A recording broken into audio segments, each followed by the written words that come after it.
تو پیارے پیارے اسلام بھی، مجلس کا معنی ہے بیٹھنے کی جگہ۔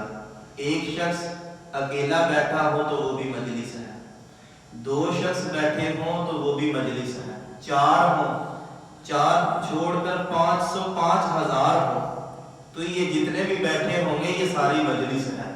اب ہم یہاں مل کر بیٹھیں گے تو یہ بھی مجلس ہی ہے۔ تو حضور علیہ السلام نے فرمایا کہ جو مجلس میں بیٹھے اور اللہ کا ذکر نہ کرے اور مجھ پر درود نہ پڑے تو قیامت کے دن ایسی قوم پر نحوست مسلط کر دی جائے گی۔ اللہ اکبر۔ تو ہمیں چاہیے کہ ہم آفس میں ہوں، دکان میں ہوں، اکیلے کہیں بھی بیٹھے ہوں تو حضور علیہ السلام کی ذات پر درود پاک کثرت سے پڑھتے رہا کریں۔ خدا کے بعد محمد کا نام لیتے رہو، ہر ایک کام میں برکت ہے درود پاک سے۔ بروز حشر وہ ہوگا نبی کی قربت میں، بروز حشر وہ حضور کے قریب ہوگا جہاں میں جس کو بھی الفت درود پاک سے ہے۔ حدیث پاک سے یہ بات ہو گئی ثابت، ہر ایک بزم کی زینت درود پاک سے ہے۔ درود پاک ہی خاکی کا کل اثاثہ ہے، یہ ساری دولت و ثروت درود پاک سے ہے۔ صلو علی الحبیب صلی اللہ تعالی علی محمد صلی اللہ تعالی علیہ وسلم۔ آپ کے سامنے آیت کریمہ میں نے تلاوت کی۔ اللہ پاک قرآن کریم میں ارشاد فرماتا ہے، اے ایمان والو اسلام میں پورے داخل ہو جاؤ اور شیطان کے قدموں پر نہ چلو، بے شک وہ تمہارا کھلا دشمن ہے۔ اللہ کریم قرآن میں یہ فرما رہا ہے کہ شیطان کے قدموں پر نہ چلو۔ اللہ اکبر۔ تو میری آج جو عنوان کا موضوع بھی یہی ہے کہ ساتھ تو بدلتا ہے، ہم کب بدلیں گے۔ سب سے پہلے تو چونکہ یہ انگریزی ماہ کا آخری ایام ہی چل رہے ہیں، آخری دن ہی چل رہے ہیں، اسی حوالے سے کچھ گزارشات پیش کرنی تھی۔ آپ کو سب سے پہلے تو یہ تعجب ہوگا کہ یہ جن مہینوں کی ہم پیروی کرتے ہیں، جن مہینوں کی اتباع کرتے ہیں، اصل میں یہ کن لوگوں کی طرف یہ منسوب ہے۔ یعنی مثال کے طور پر یہ بیان کرتے ہیں تفسیر جواہر میں، یہ تفسیر کی کتاب ہے، اس میں لکھا ہے یہ جو جنوری ہے یہ بنا ہے جالوس سے۔ جنوری کس سے بنا ہے؟ جالوس سے۔ اور اس کا معنی کیا ہے؟ اس کا معنی ہے دے، یعنی یہ دیو وہ ہوتا ہے جو جن سے بھی بڑا ہوتا ہے، یہ دیو۔ تو اللہ کا بھلا کرے، ہم تو جنوری مثال کے طور پر ہمارے نزدیک تو یہ دسمبر گیا تو جنوری ہے تو سال یہ ہے، پہلا مہینہ سال کا ابتدا اس سے ہو رہی ہے۔ اور سب سے پہلے میں عرض کرتا چلوں کہ قرآن کریم میں اللہ پاک نے یہ ارشاد فرمایا کہ ہم نے مہینوں کی گنتی 12 رکھی ہے، ٹھیک ہو گیا۔ تو ان میں سے 4 حرمت والے مہینے ہیں۔ تو یہ جو حرمت والے مہینے ہیں ان میں اللہ پاک نے ارشاد فرمایا کہ قمری مہینوں کے اعتبار سے اپنی زندگی تم بسر کرو۔ مثال کے طور پر روزہ رکھنا ہے تو وہ قمری مہینوں کے اعتبار سے ہے، رمضان المبارک میں ہے۔ حج کرنا ہے تو ذی الحجہ الحرام کا مہینہ حج کا مہینہ ہے۔ اس کے علاوہ اور جو معاملات ہیں تو وہ قمری مہینوں کے اعتبار سے ہیں۔ انگریزی کا قرآن میں کہیں بھی ذکر نہیں ہوا کہ یہ جو عیسوی مہینے ہیں ان کے اعتبار سے تم اپنی زندگی کے روزمرہ کے معاملات کو دیکھو۔ تو قرآن میں جن مہینوں کا ذکر ہوا تو وہ قمری ہے۔ تو یہ میں عرض کر رہا تھا کہ یہ جو جنوری ہے یہ جالوس سے بنا ہے جس کا معنی ہے دیو، اور فروری کس سے بنا ہے؟ یہ بنا ہے فبراوی سے، فبراوی، اور جس کا معنی ہے دیوی۔ اللہ اکبر۔ یہ ذرا سنتے جائیں کہ دیو جنوری کا معنی ہے، جنوری، اور دیوی یہ فروری کا معنی ہے۔ تو ہم ان انگریزی مہینوں کی پیروی کر رہے ہوتے ہیں۔ اللہ اکبر۔ آگے سنیں، مارچ یہ مارس سے ماخوذ ہے، یعنی مارس سے بنا ہے۔ جس کا معنی ہے جنگ کا دیوتا، یعنی جنگ کا دیو، یہ ماس اس سے بنا ہے۔ اللہ اکبر۔ اور اپریل یہ ابریری کے لفظ سے ماخوذ ہے جس کا معنی کھلنے کے آتے ہیں۔ مئی میاں سے بنا ہے جو افسانوی شیطان اٹلس کی بیٹیوں میں سے ایک کا نام ہے۔ اللہ اکبر۔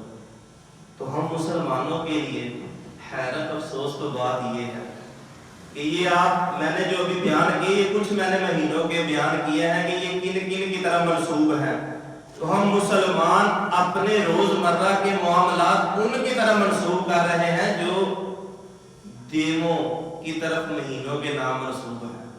تو ہم اپنے مسلمان روزمرہ کے معاملات ان کی طرح منسوب کر رہے ہیں۔ اور یہ بات میں عرض کرتا چلوں کہ یہ جو عیسوی ماہ ہے ان کی ابتدا کہاں سے ہوئی ہے، تو ان کی ابتدا فرماتے ہیں جب حضرت عیسیٰ علیہ السلام دنیا میں تشریف لائے، آپ نے اسلام کی اپنی قوم کو دعوت دی۔ اسلام کی دعوت دینے پر جو آپ کی قوم تھی انہوں نے یہ ارادہ کیا کہ آپ کو شہید کر دیا جائے، کہ یہ ہمارے بتوں کو برا بھلا کہتے ہیں تو ہم ان کو شہید کر دیتے ہیں۔ تو انہوں نے جو مدت مقرر کی تھی آپ کو شہید کرنے کی، اس مدت میں اللہ پاک نے آپ کو آسمانوں کی طرف اٹھا لیا۔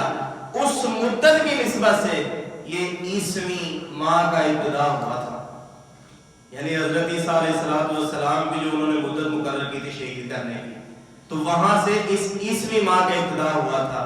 اور دیکھیں کہ عیسوی ماہ کا ابتدا کہاں سے ہوا ہے، اور ہم اسی ماہ کے ابتدا کو کس انداز سے ہم ابتدا کرتے ہیں۔ ہم اپنے روزمرہ کے معاملات میں ذرا غور کریں کہ اب دسمبر جانے کو ہے، جنوری آنے کو ہے، رات 12 بجیں گے، سوئی 12 بجے یعنی سوئی عین اس پر پہنچے گی، اس کا جو 12 کا حصہ وہاں پر پہنچے گی، اور کیا ہوگا؟ شرابیں عام ہوں گی، زنا کے اڈے عام ہوں گے، گناہ کا جو سلسلہ ہے وہ عام ہوگا۔ تو ایک تو مرسوم کس کی طرف ہے، اور اوپر سے ہم جس کی ابتدا اس طرح ہمیں کرنی نہیں چاہیے، تو ہم اس کی بھی ابتدا گناہوں بڑے سلسلے سے کر رہے ہوتے ہیں۔ تو ہمیں اس بات پر غور کرنا چاہیے، خیال کرنا چاہیے کہ جو سال جو مہینے ہمارے ہیں ہی نہیں، ہم ان کی بھی ابتدا گناہ والے کام سے کر رہے ہوتے ہیں۔ قرآن کریم میں تو اللہ پاک فرما رہا ہے کہ میں نے مہینے 12 یعنی گنتی 12 کی رکھی ہوئی ہے، مہینے قمری 12 ہے، تم اس کے اعتبار سے اپنے معاملات دیکھو، اور تم انگریزی ماہ کے اعتبار سے اپنے معاملات دیکھ رہے ہو، اور ان میں بھی کیا کر رہے ہو؟ سلسلہ گناہوں والا کر رہے ہیں۔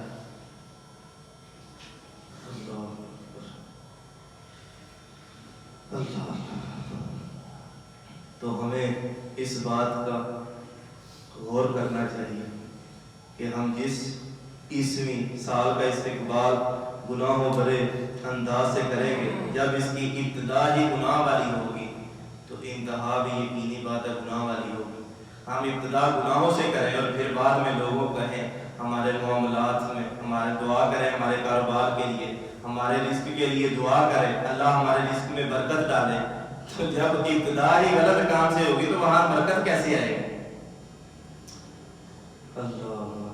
قرآن کریم میں اللہ پاک ارشاد فرماتا ہے بے شک اللہ داخل فرمائے گا انہیں جو ایمان لائے ایسی جنت میں کہ جن کے نیچے نہریں بہہ رہی ہوں گی، اور کافروں کو اس میں داخل فرمائے گا کہ جس کا عذاب دردناک ہے۔ اور یہ مسلمانوں کے لیے یہ دنیا آخرت کی تیاری کرنے کے لیے ہے، جبکہ کافروں کے لیے یہ دنیا عیش و عشرت کے لیے ہے، اور یہ دنیا کافر کے لیے ہے۔ مسلمان کے لیے یہ دنیا قید خانہ ہے۔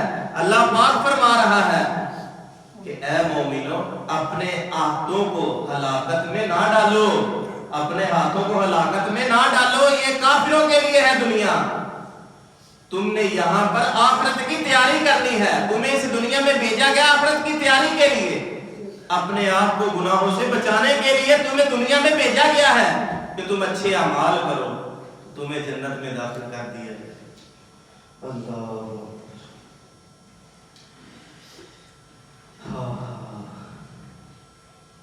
اس کا اندازہ حضرت ابن عباس رضی اللہ تعالی عنہما کے اس قول سے لگایا جائے۔ آپ فرماتے ہیں ما ندمت علی شیء نادم علی یوم غربت شمسہ نقص فیہ اجل ولم یزد فیہ عملی۔ فرماتے ہیں میں کسی چیز پر اتنا نادم اور شرمندہ نہیں ہوا جتنا ایسے دن کے گزرنے پر کہ جس کا سورج تو غروب ہو گیا، جس میں میرا ایک دن بھی کم ہو گیا اور میرے عمل میں اضافہ نہ ہو سکتا۔ اللہ اکبر۔ آپ فرماتے ہیں کہ ایک دن بھی کم ہو گیا، سورج بھی غروب ہو گیا اور میرے عمل میں اضافہ نہ ہو سکا، میں اپنے ایسے دن پر نادم ہوں۔ تو یہ صحابہ کرام کیا وہ فرض نمازیں نہیں پڑھتے تھے؟ کیا وہ نوافل ادا نہیں کرتے تھے؟ وہ تو نفل روزے بھی رکھتے تھے۔ تو ان کا یہ انداز ہے، وہ ہمیں درس عبرت دینے کے لیے یہ فرما رہے ہیں، کیا فرما رہے ہیں؟ میں نادم ہوں کہ میرا ایک دن کم ہو گیا، میرے عمل میں اضافہ نہ ہوا، اور ہم پر 5 نمازیں فرض کی گئی اور ہمارے لیے وہ ادا کرنے کے لیے ہمارے پاس وقت نہیں ہے، تو ہمیں کسی چیز کا افسوس بھی نہیں ہو رہا ہوتا۔ تو ہمیں اپنے اندر تبدیلی لانے کی حاجت ہے، ہمیں چاہیے کہ اپنے اندر تبدیلی لائیں۔ حضرت حسن بصری رضی اللہ تعالیٰ عنہ ارشاد فرماتے ہیں یا ابن آدم انما انت ایام فاذا ذهب یوم ذهب بعضک۔ فرماتے ہیں اے ابن آدم تو ایام ہی کا مجموعہ ہے، ایام دن کی جمع ہے، فرماتے ہیں تو ایام ہی کا مجموعہ ہے، ایک دن گزر گیا تو تو ایسا سمجھ جیسے تیرے جسم کا ایک حصہ گزر گیا ہے۔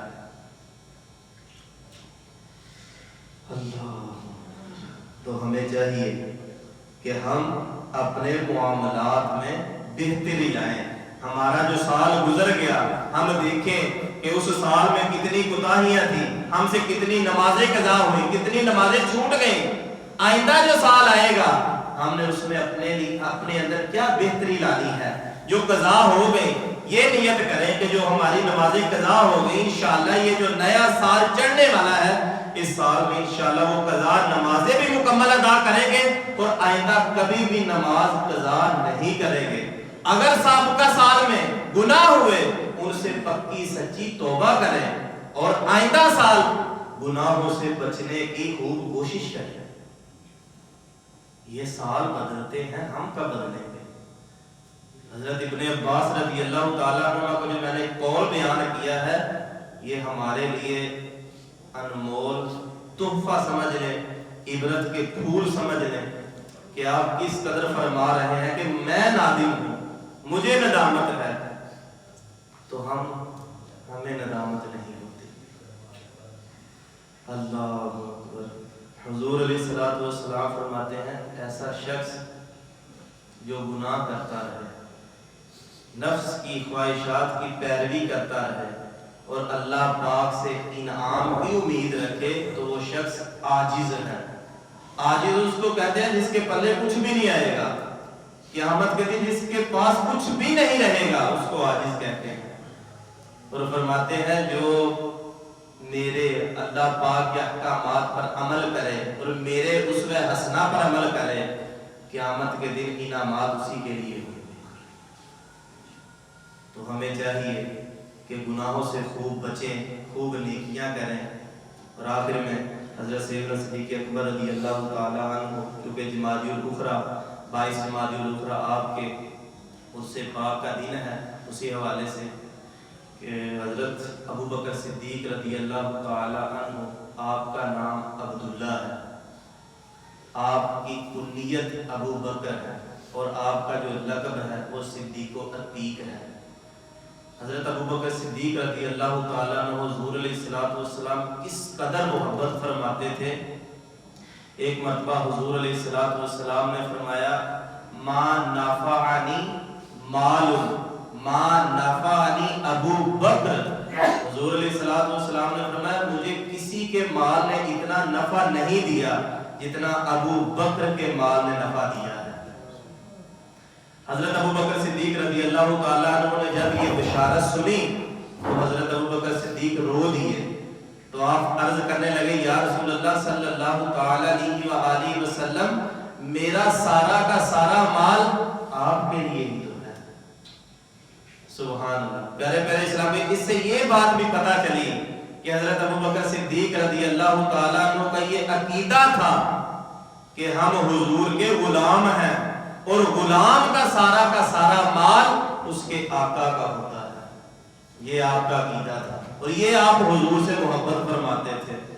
اللہ اکبر۔ تو حضرت سیدنا ابوبکر صدیق رضی اللہ تعالی عنہ کا 22 جمادی الاخری کو اسے پاک کیا، اس حوالے سے بھی آپ کو خوب اپنی دعاؤں میں بھی یاد رکھیں، اور اصال ثواب کے لیے بھی آپ کے لیے، آپ کی اصال ثواب کے لیے محافل کا بھی اہتمام ضرور کریں۔ اللہ پاک سے دعا ہے کہ اللہ پاک ہمیں جو کچھ سنا اس پر عمل کی توفیق عطا فرمائے، اور ہمیں اپنے آپ کو بدلنے کی توفیق عطا فرمائے اور خوب نیکیاں کرنے کی توفیق عطا فرمائے۔ آمین بجاہ خاتم النبیین صلی اللہ علیہ وسلم۔